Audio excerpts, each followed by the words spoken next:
Bem-vindo ao canal Do Mito ao Finito. Hoje, vamos falar desta figura histórica extremamente controversa devido ao seu desejo de poder absoluto e a sua centralização no poder que inspirou tiranos autoritários e, ao mesmo tempo, patrocinou a arte e cultura, promovendo um ambiente criativo com ideais de igualdade.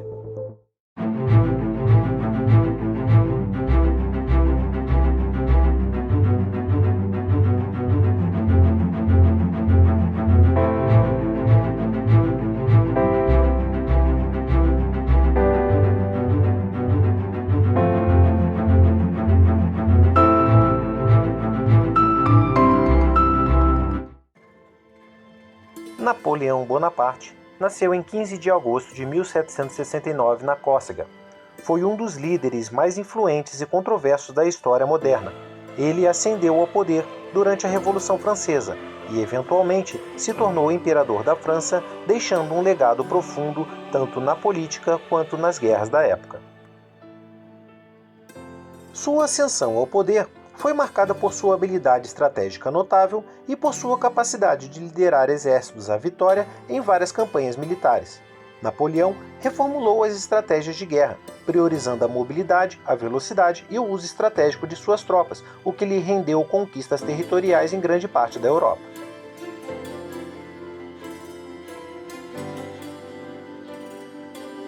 No entanto, sua busca constante por poder e expansão levou instabilidade à Europa, devido a guerras prolongadas provocadas por uma série de alianças, traições e conflitos.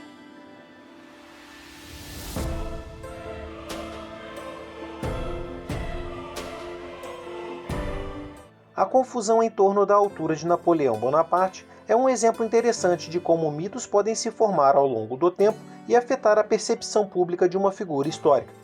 Embora a crença popular muitas vezes o retrate como excepcionalmente baixo, a realidade é que Napoleão tinha uma estatura média para os padrões de sua época. Existem algumas teorias para a origem desse mito: a comparação com soldados britânicos, o símbolo de poder e caricaturas. Durante as guerras napoleônicas, os soldados britânicos eram em média mais altos do que os soldados franceses, e isso levou à comparação que exageravam a diferença da altura entre Napoleão e seus adversários. Para empoderá-lo, Napoleão era frequentemente retratado ao lado de sua guarda imperial, que consistia de soldados escolhidos por sua altura e presença imponente, e isso poderia criar a ilusão de que Napoleão era extremamente baixo. Adversários políticos e caricaturistas da época retratavam Napoleão de maneiras exageradas para diminuir a sua imagem e enfatizar a sua suposta inferioridade física. A maioria dos registros históricos indica que ele tinha de 1,60 a 1,70 metros de altura. Essa altura estava dentro da média para os homens da época, especialmente considerando que a nutrição e os padrões de crescimento eram diferentes dos dias atuais. Uma teoria confirmada é o hábito de Napoleão Bonaparte posar para retratos com sua mão no peito. Está relacionada a uma crença amplamente difundida de que ele sofria de problemas estomacais, mais especificamente uma condição chamada úlcera gástrica. A posição da mão no peito em retratos não apenas disfarçava o desconforto que ele poderia estar sentindo, mas também refletia a imagem de um líder forte e determinado, mostrando que ele estava pronto para enfrentar qualquer desafio. Essa pose se tornou icônica e muitas vezes é associada a Napoleão, tornando-se parte de sua representação visual. O casamento de Napoleão e Josefina é uma história de amor marcada por intensidade e dificuldade, refletindo a complexidade das relações humanas, mesmo em meio a contexto histórico e político. Um dos maiores obstáculos foi a infertilidade de Josefina. Isso foi um problema significativo, já que a dinastia Bonaparte dependia de um herdeiro legítimo para garantir a sucessão do império. Apesar disso, o amor entre eles era considerado forte. Napoleão frequentemente escrevia cartas ardentes e emocionadas para ela durante as campanhas, expressando sua saudade e devoção. No entanto, a falta de um herdeiro acabou levando a uma separação amigável. Uma outra curiosidade sobre essa figura é que ele usava óculos devido à miopia. No entanto, Napoleão tinha uma certa vaidade e uma imagem pública a manter, o que levou a adotar o uso de óculos de maneira cuidadosa. Ele estava ciente de que sua imagem como líder forte e confiante poderia ser abalada se fosse visto usando óculos com frequência. Muitas vezes, optou por não usar em público, mesmo que isso prejudicasse sua visão. Para evitar essa situação, Napoleão usava frequentemente binóculo. O cuidado de Napoleão com relação ao uso de óculos é uma prova que até mesmo figuras históricas poderosas tinham suas próprias inseguranças. Outra marca pessoal era que frequentemente montava um cavalo branco, como parte de sua imagem icônica e estratégia de propaganda. Montar um cavalo branco tinha vantagens práticas em termos de visibilidade durante as batalhas. O cavalo branco se destacava contra o cenário e era facilmente visto pelos soldados, em meio ao caos da guerra. Isso permitiu que Napoleão fosse reconhecido por suas tropas, transmitindo a presença do líder e proporcionando um senso de ordem no campo de batalha. A imagem de Napoleão montando um cavalo branco foi registrado em inúmeras pinturas, gravuras e retratos, que ajudaram a solidificar na mente das pessoas. Ela foi propagada não apenas na França, mas em toda a Europa, criando uma associação visual duradoura com o nome de Napoleão. Um aspecto menos conhecido, mas revelador, era seu interesse por xadrez. Sua paixão não apenas refletia sua motivação estratégica, mas também forneceu uma visão sobre como ele abordava os desafios complexos que enfrentava. A Batalha de Waterloo, travada em 18 de junho de 1815, é um dos eventos mais emblemáticos da história e marcou a derrota final de Napoleão Bonaparte.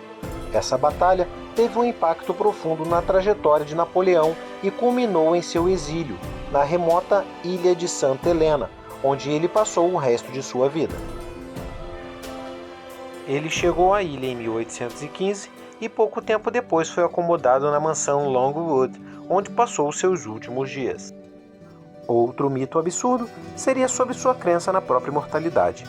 Uma lenda conta que durante seu exílio tentou suicídio, mas como ele pensava ser dotado de poderes extraordinários, achou que pouco veneno não o mataria, tomando então uma dose tão elevada da substância que o fez vomitar, impedindo a morte e confirmando para si que de fato tinha poderes sobre-humanos. A causa da morte permanece um mistério até hoje. Uma teoria seria o envenenamento, mas ela não é amplamente aceita por historiadores e cientistas.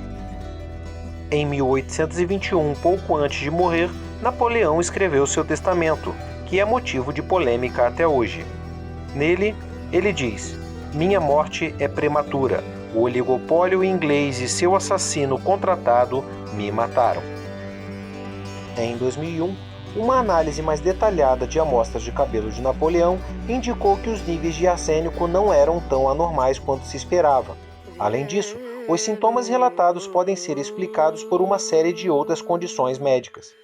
Embora a teoria por envenenamento seja intrigante, ela não é amplamente aceita como explicação definitiva para a causa da morte. A causa exata ainda é motivo de debate e especulação.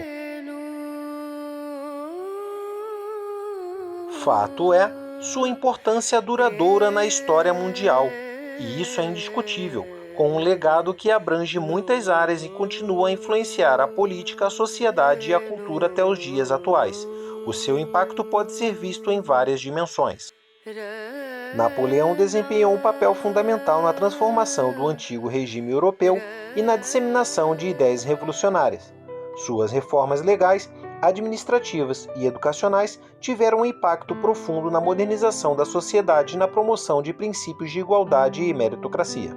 Em suma, seu legado vai muito além das guerras que participou.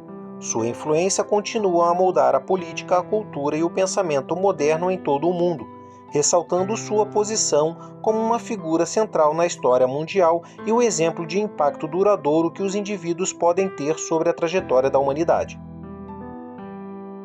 Me diz aí, conhecia alguma dessas curiosidades ou mitos sobre essa figura histórica? Deixe nos comentários. Espero que tenham gostado e até a próxima.